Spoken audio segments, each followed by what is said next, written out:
Kembali dalam channel Sahabat Purba, kita akan membahas tentang kesaksian orang-orang yang mengerti tentang Yesus Kristus. Yesus adalah jalan kebenaran dan hidup ya. Ia percaya, ia akan dia tekuni dan juga umat Tuhan dia. Ayo kita tembang bang yuk.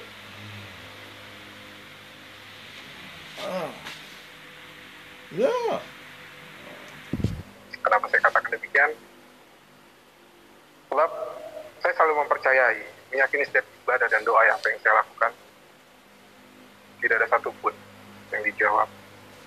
Keingintahuan saya pada Isa Al-Masih semakin besar, dan akhirnya saya memutuskan untuk, dalam tanda kutip, beribadah ganda.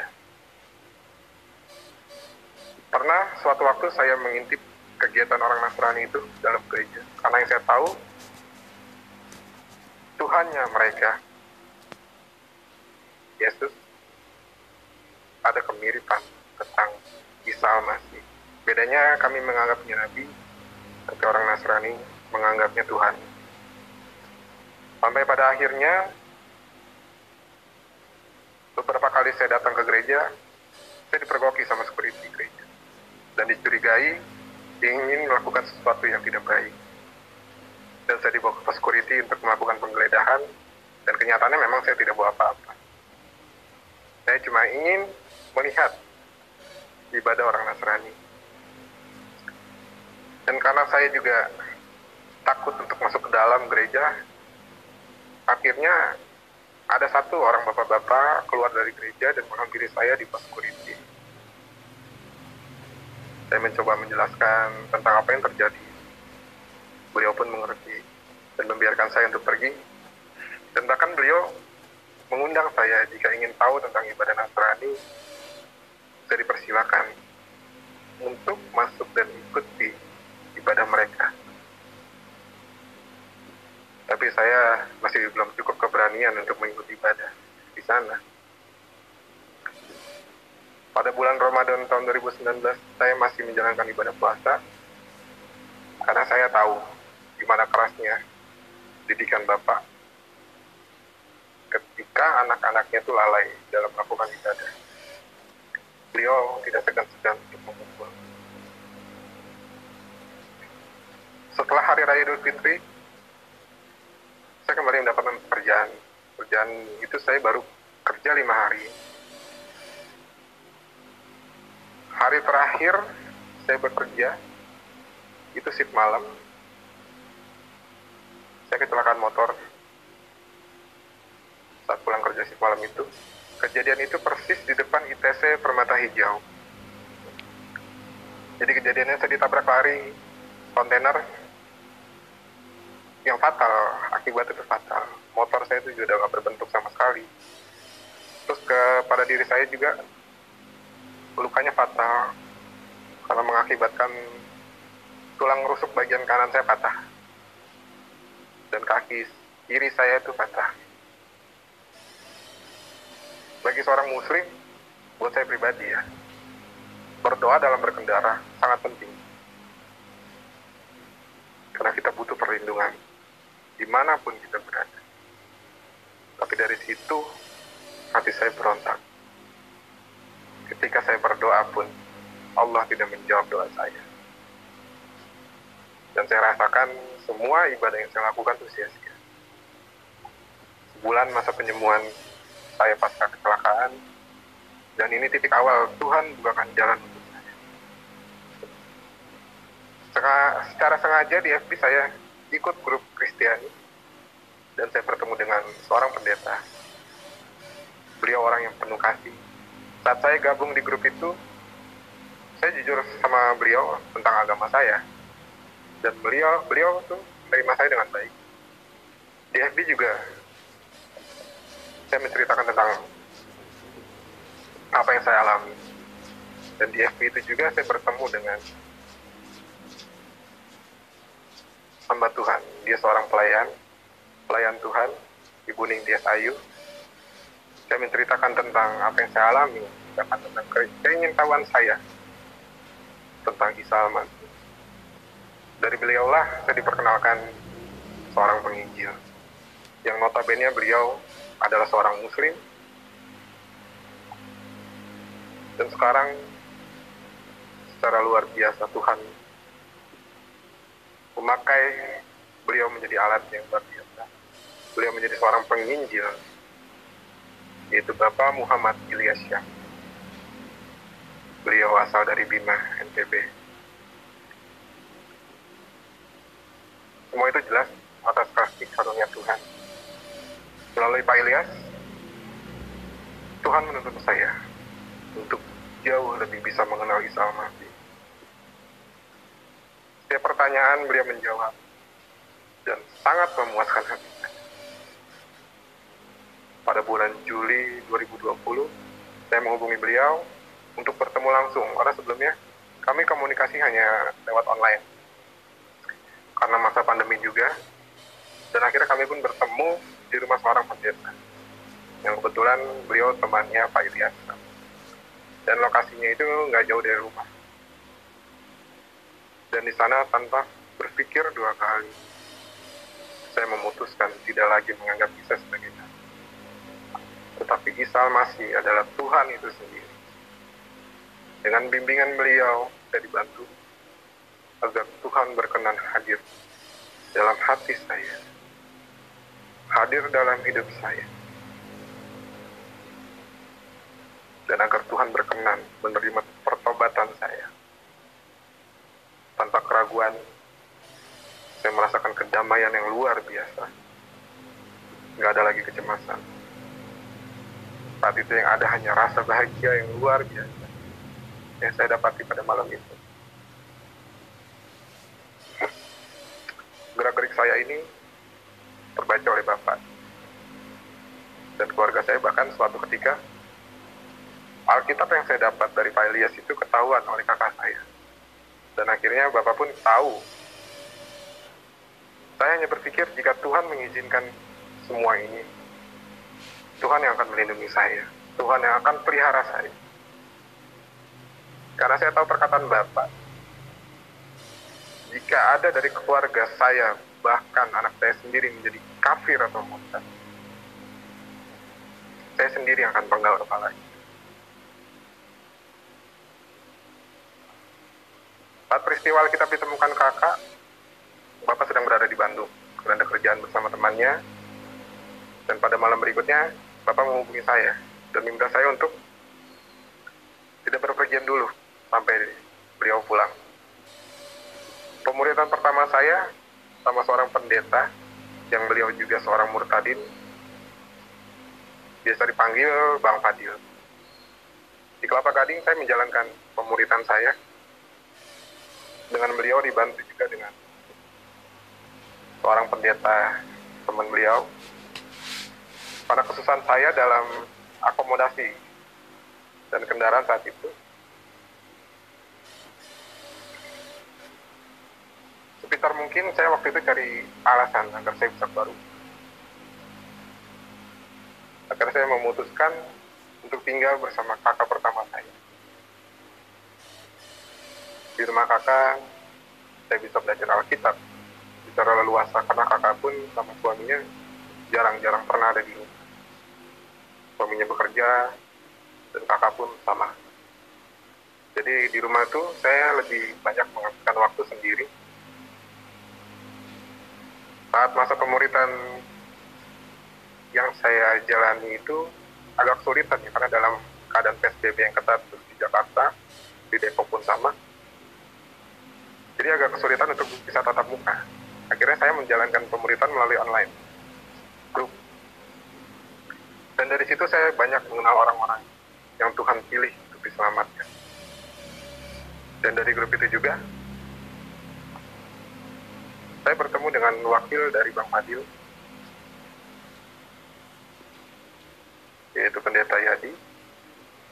Beliau berdomisili sama di Depok. Jadi buat saya saat itu, beliau ini sangat membantu sekali saat proses pemuritan saya. Beliau juga selalu mengasih materi-materi secara langsung. Bahkan beliau mengadakan satu, apa disebutnya, seperti pesantren kilat, di dilaksanakan di salah satu gereja di Depok yang nggak bisa saya sebutkan. Pada pertobatan saya, itu banyak berkat yang Tuhan berikan untuk saya. Bahkan sampai pada saat saya 2 minggu ingin dibaptis, Tuhan kirimkan hadiah yang luar biasa. Hadiah yang luar biasa indah dalam hidup saya. Hadiah yang Tuhan kasih yang mempunyai tujuan yang baik, yang baru bisa saya mengerti akhir-akhir ini. Tuhan menghadiahkan saya seorang wanita yang luar biasa ke dalam hidup saya. Orang yang bisa mengerti saya. Orang yang bisa menerima saya apa adanya. Menerima kondisi saya yang dibuang atau dikucilkan dari keluarga.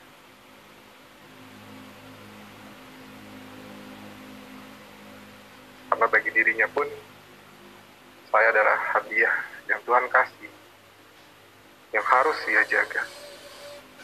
Dan pada akhirnya pertobatan saya tergenapi. Tepatnya pada tanggal 8 Agustus tahun 2020, saya dibaptis.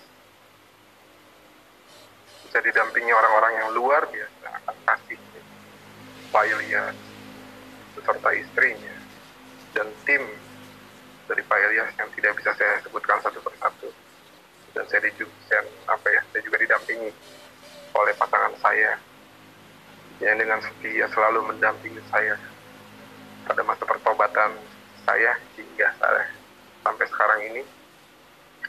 Ketika saya dan pasangan sampai di gedung di mana saya dibaptis,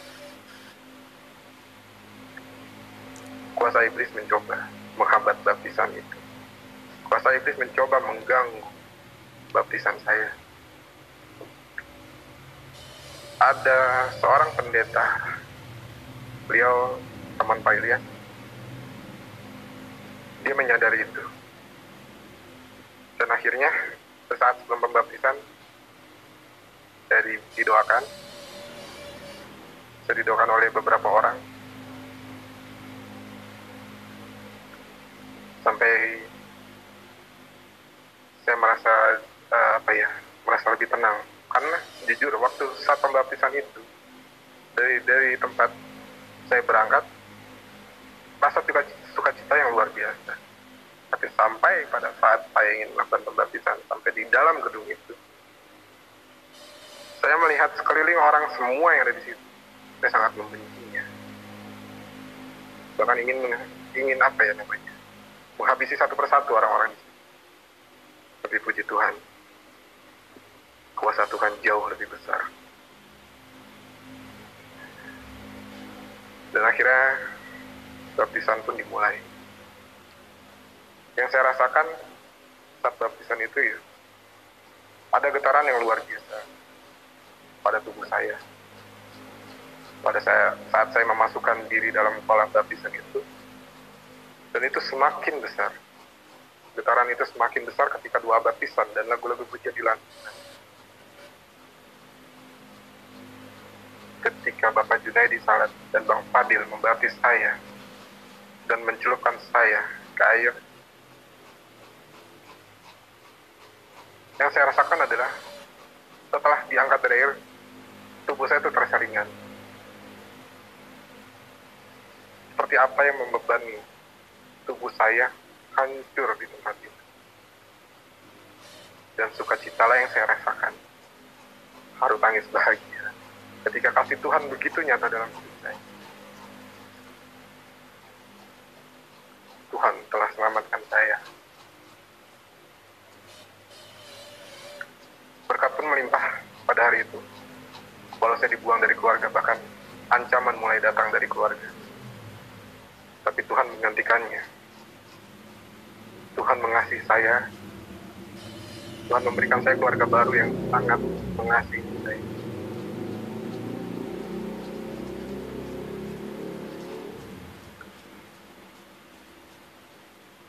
Pada setelah pembaptisan itu, saya memutuskan untuk pergi ikut bersama pasangan saya, Evi,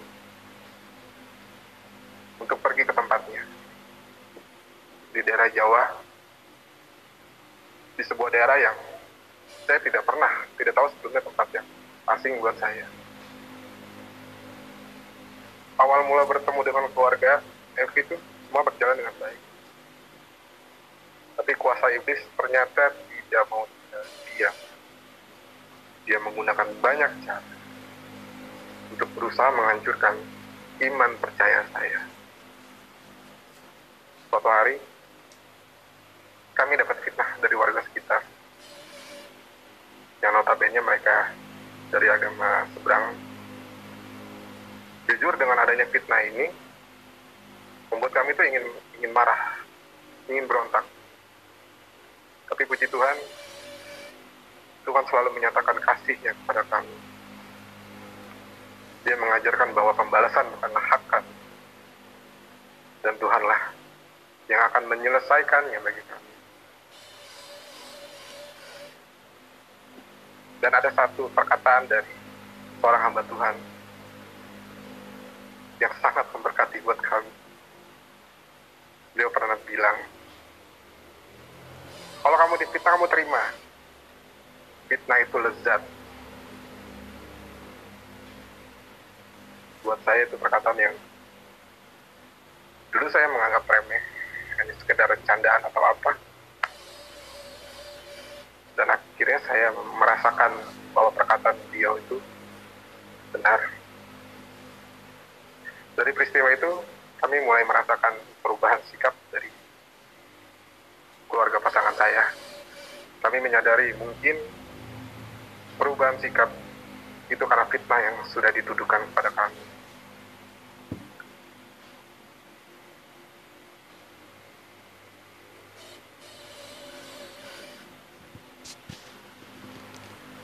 Terlebih saat saya datang ke keluarga Evi,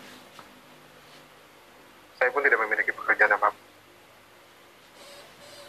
Mungkin secara pemikiran manusia, siapa sih yang merelakan anak menikah dengan seorang pengangguran, bahkan dibuang oleh keluarganya. Saya sadari itu. Kami mendapatkan sikap yang agak kurang berkenan di hati, bahkan ada banyak tekanan dan himpitan dalam hidup kami. Dengan pergumulan kami juga, kami sering tidak pernah pegang uang. Sama sekali. Bahkan kadang untuk makan aja kami susah. Dan perselisihan pun dengan pasangan saya, itu nggak bisa dihindarkan. Bahkan saya sempat berpikir, ternyata ikut Tuhan itu semenderita ini. Saya sempat berpikir, apakah keputusan saya untuk ikut Yesus adalah suatu kesalahan. Tapi puji Tuhan, disinilah saya baru mengerti apa maksud Tuhan dalam hidup saya. Pasangan saya selalu menguatkan. Bahkan setiap malam kami selalu belajar firman Tuhan dan berdoa bersama. Dari situ saya baru menyadari ternyata Tuhan kirimkan Evi untuk menjadi seorang pendamping dan penolong dalam hidup saya. Dan saya dibukakan hati dengan kebenaran firman Tuhan dalam Injil Lukas pasal 9 ayat 23. Setiap orang yang mau mengikut aku, dia harus menyangkal diri, memikul salibnya setiap hari dan mengikut. Dan saya mengerti bahwa penderitaan yang saya alami adalah cara Tuhan mengerjakan dalam hidup kami untuk menuju pada Dia. Dan dalam 1 Petrus pasal 5 ayat 10, dan Allah sumber segala kasih karunia yang telah memanggil kamu dalam Kristus kepada kemuliaannya yang kekal, akan melengkapi, meneguhkan, menguatkan, mengokohkan kamu sesudah kamu menderita seketika lamanya. Dan dalam Injil 2 Korintus 4 ayat 17, sebab penderitaan ringan yang sekarang ini mengerjakan bagi kami kemuliaan kekal yang melebihi segala-galanya, jauh lebih besar dari penderitaan. Sebab hidup kami ini adalah hidup karena percaya, bukan karena melihat. Dan pada saat titik terendah saya dengan pasangan saya, di mana seolah-olah tidak ada satu orang pun yang peduli kepada kami, Tuhan menunjukkan mujizat kepada kami. Saat itu kami nggak punya uang sama sekali, sepeser pun kami nggak punya. Dan esok harinya ada angsuran yang harus pasangan saya bayarkan, dan kami nggak tahu dari mana uang. Kami sempat mencari ke sana ke sini, mencari pinjaman dengan menjaminkan barang yang kami punya, tapi nggak ada satupun yang dapat menolong kami. Ketika malam hari di kamar sebelum tidur, saya mencoba membuat persekutuan dengan Tuhan. Saya mencoba berdoa dalam kamar dengan keheningan malam. Di situ saya merasakan kehadiran Tuhan. Ada kuasa yang tidak pernah saya rasakan sebelumnya. Begitu kuat sampai saya tuh nggak mampu, nggak berani untuk membuka mata. Dan besok paginya Tuhan nyatakan mujizat. Tuhan penuhi apa yang jadi kebutuhan kami, apa yang jadi keperluan kami, dengan jumlah yang sama, nominal yang sama, nggak lebih, nggak kurang, sesuai apa yang kami perlukan saat itu. Tuhan mengirimi kami seseorang yang bahkan pasangan saya tidak pernah terpikirkan sebelumnya. Jadi pada siang harinya kami bisa membayarkan kewajiban kami kepada orang tersebut. Berbagai pergumulan yang saya hadapi saat ini, justru inilah cara Tuhan dalam mendidik saya. Ini cara Tuhan menempa saya seperti bejana yang ditempa oleh seorang periuk. Banyak orang yang berpendapat saya itu ikut Tuhan karena ada maksud tertentu. Ya contohnya keluarga saya sendirilah menganggap saya ikut Tuhan Yesus karena dapat iming-iming uang. Demi Tuhan, dari awal saya ikut Tuhan sampai sekarang, tidak sepeser pun saya terima dari siapapun itu, mau dari hamba Tuhan di sana atau di sini. Nggak ada satu orang pun yang mengajak, apalagi mencoba memaksa saya ikut Tuhan. Karena inilah kerinduan saya.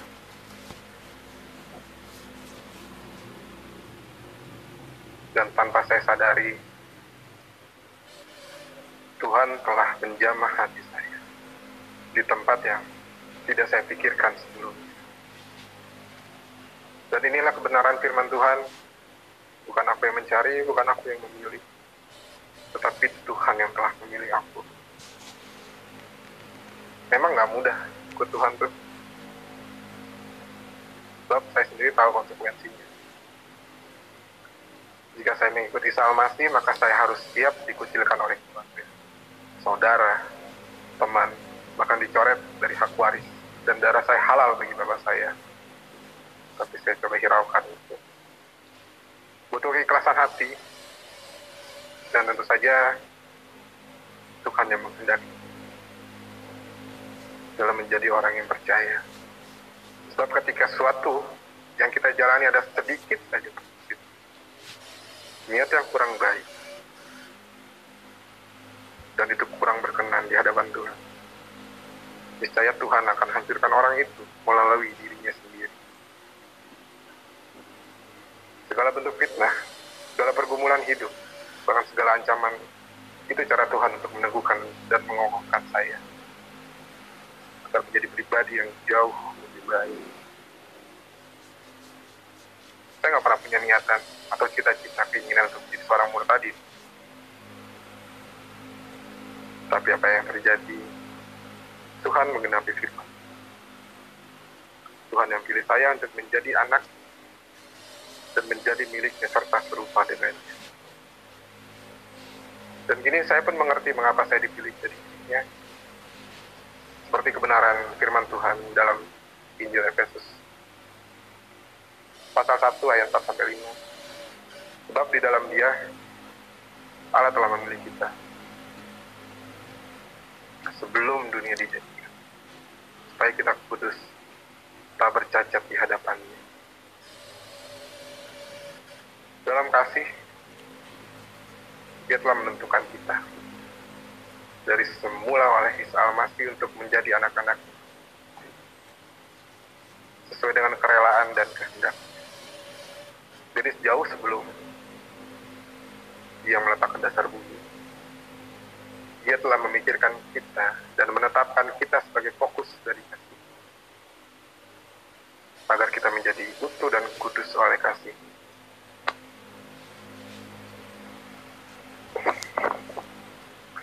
Sekali kita memilih Isa, berarti kita menerima berkatnya juga. Sekali kita mendapatkan, kita menjadi benar, kudus, ditebus. Ketika di dunia orang-orang takut dan khawatir,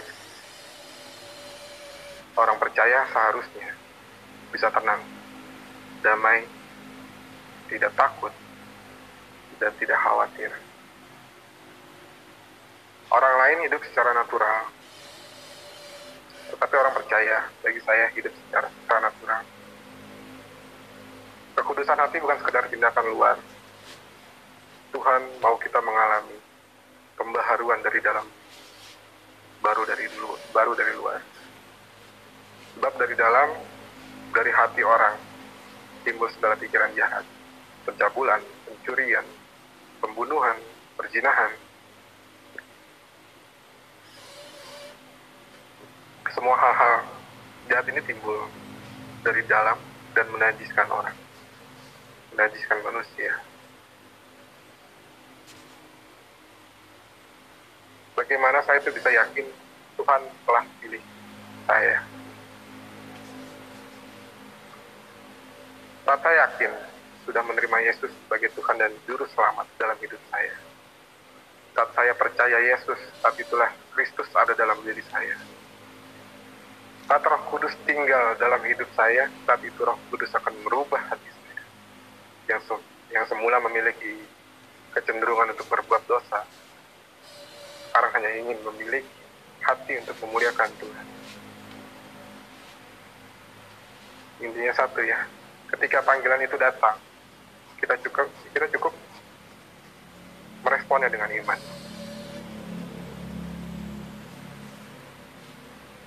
Seperti firman Tuhan,